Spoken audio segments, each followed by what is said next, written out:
গতকালকে রাজবাড়ির নুরা পাগলা নামের এই লোক, যিনি নিজেকে ইমাম মাহাদি বলে দাবি করেছেন এবং উনি মরে যাওয়ার পরেই ওনার ভক্ত অনুরাগীরা কাবা শরীফের আদলে ওনার কবরকে 12 ফিট উঁচু করে সেইখানে তারা মাজার তৈরি করেছে। এই মাজার তৈরি করার পরিপ্রেক্ষিতে সেখানে যেই ঘটনাটা ঘটে গিয়েছে, যা পুরো বাংলাদেশ সহ আন্তর্জাতিক মিডিয়ার মধ্যে এসেছে, এটা অত্যন্ত একটি ঘৃণিত কাজ হয়েছে, এটা একটা অমানবিক কাজ হয়েছে। এর কারণ হচ্ছে আপনি একজন মরে যাওয়া মানুষের সাথে অনইসলামিক কোনো আচরণ করতে পারবেন না। কারণ নবীজি সাল্লাল্লাহু আলাইহি সাল্লাম বলছেন, যেই মানুষেরা পৃথিবী থেকে চলে যায়, পৃথিবীর জগৎ থেকে যারা হারিয়ে যায়, এই জাতীয় মানুষদেরকে কখনো বিকৃত করো না। গতকালকে নুরা পাগলা নামের লোকের সাথে যা হয়েছে রাজবাড়িতে, এটা কখনোই ইসলাম সমর্থন করে না।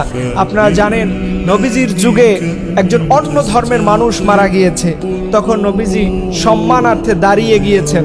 সাহাবীরা বললেন, হুজুর সে তো মুসলমান নয়। তখন নবীজি বললেন, সে মুসলিম না হতে পারে, কিন্তু সে তো মানুষ, মানুষ তার মর্যাদা আছে। সো রাজবাড়ির যে ঘটনা ঘটেছে, এর সাথে যারাই জড়িত আছে, আমি মনে করি পরিপূর্ণ দ্বীনের জ্ঞান এরা অর্জন করতে পারেনি।